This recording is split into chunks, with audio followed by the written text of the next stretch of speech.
ऐवानों में लड़ाई से पहले ही पारा हाई, कप्तान के खिलाड़ी मुश्तइल। पीटीआई कारकुनों का इस्लामाबाद में सिंध हाउस पर धावा, गेट तोड़कर अंदर दाखिल हो गए, शदीद नारेबाजी, पुलिस का एक्शन। एमएनए फहीम खान, अताउल्लाह और मुतादिद कारकुनों को हिरासत में ले लिया गया। मुकदमा दर्ज, शहबाज गिल ने दोनों एमएनए को शख्सी जमानत पर छुड़वा लिया।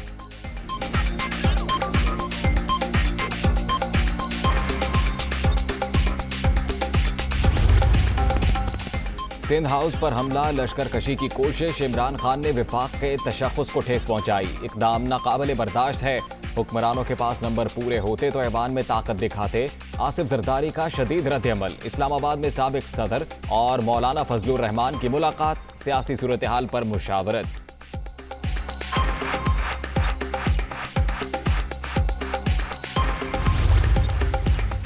सिंध हाउस पर हमला, सिंध पर हमले के मुतरादिफ जत्थों का रेड जोन तक पहुंचना सवालिया निशान है। इमरान खान बुखलाहट का शिकार, लश्कर कशी के जरिए इन्होंने अपने बुग़्ज़ का इजहार किया। बिलावल भुट्टो का रिएक्शन।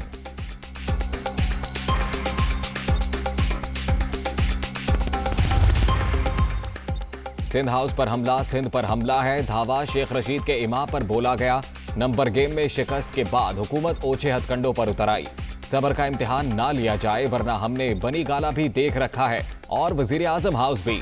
शर्जील मेमन की वार्निंग, पीटीआई सख्त फैसलों पर मजबूर ना करे, शेरी रहमान का रद्द-ए-अमल।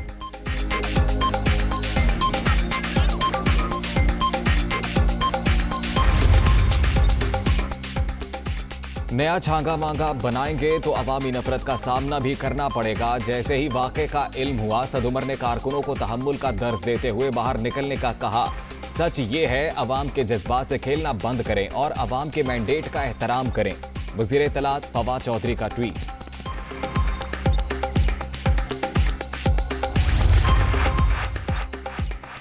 हुकूमत तो बचा नहीं सकते, जो इज्जत बाकी है वही बचा के निकल जाओ। आप एक मुंतखब हुकूमत तो हो नहीं कि डट जाओ, इसीलिए गुंडागर्दी का ऑप्शन रह गया है। ये भी हमेशा उल्टा ही पड़ता है। मरियम नवाज का ट्वीट। हुकूमती इमाम पर सिंध हाउस का घेराव और तोड़ फोड़ तशवीशनाक करार, तरीन ग्रुप की जानिब से भी वाक़े की मजम्मत। लाहौर में अरकान का इजलास, तहरीक अदम-ए-एतमाद के हवाले से मुशावरत। जहांगीर तरीन का टेलीफोनिक राबता, मुत्तहिद रहने का पैगाम।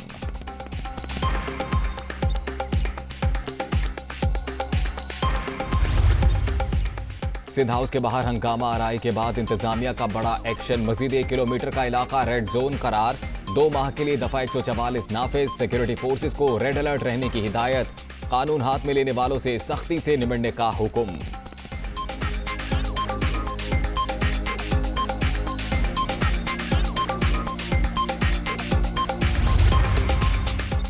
हुकूमत का हॉर्स ट्रेडिंग के खिलाफ सदारती रेफरेंस लाने का फैसला। वजीर आजम के जेर सदारत सियासी कमेटी के इजलास में आईनी और कानूनी ऑप्शंस पर गौर।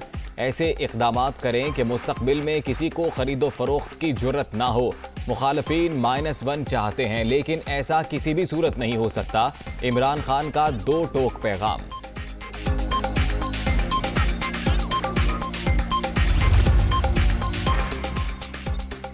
आर्टिकल 63A की तशरीह, हुकूमत सुप्रीम कोर्ट से रजू करेगी। रेफरेंस पीर के रोज फाइल किया जाएगा। हॉर्स ट्रेडिंग में मुलव्विस अरकान की कानूनी हैसियत क्या होगी? इनकी नाअहली ताहयात होगी या दोबारा इलेक्शन लड़ सकेंगे? फवाद चौधरी का सवाल।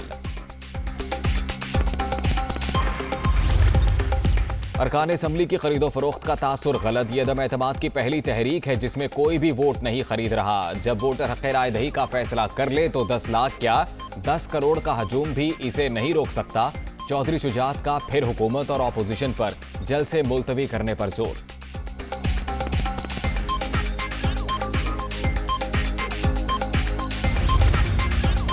तहरीक इंसाफ के मुनहरिफ अरकान की तादाद में इजाफा। मुजफ्फरगढ़ से एमएनए आमिर गोपांग और भक्कर से मुंतखब अफजल डंडाला भी नाराज। इमरान खान पर 4 साल में कोई काम ना करने का इल्जाम। ज़मीर के मुताबिक वोट के इस्तेमाल का ऐलान। वज़ीर आज़म मुस्ताफ़ी होकर किसी और को नामजद करें। नजीब हारून भी बोल पड़े।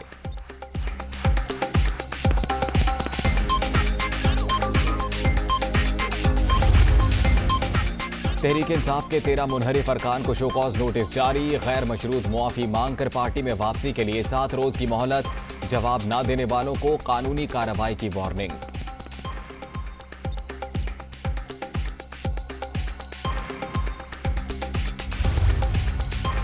सिंध में गवर्नर राज की तजवीज, शाह महमूद कुरैशी ने मुखालिफत कर दी। पीटीआई में -1 की कोई गुंजाइश नहीं। इत्तेहादी हुकूमत के साथ हैं। तहरीक अदम एतमाद का जमहूरी अंदाज में मुकाबला करेंगे। वजीर खारजा की असद उमर के साथ प्रेस कॉन्फ्रेंस।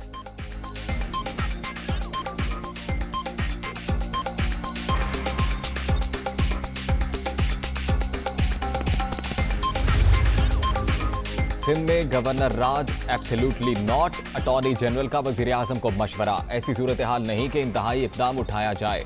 वफादारी तब्दील करने का मतलब एतमाद तोड़ना है। सुप्रीम कोर्ट से आर्टिकल 63 के हवाले से 2 बुनियादी सवालात पर राय मांगी जाएगी। खालिद जावेद खान की गुफ्तगू।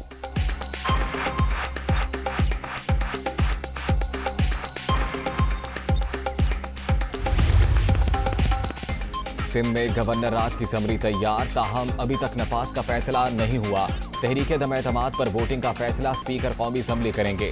बिकने वाले वापस आ जाएं, इन्हें कुछ नहीं कहा जाएगा। शेख रशीद की पेशकश।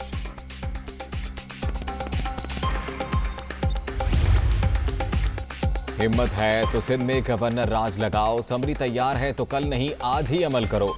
बिलावल भुट्टो का विफाकी हुकूमत को चैलेंज, इस्लामाबाद पहुंचकर जवाब देने का ऐलान।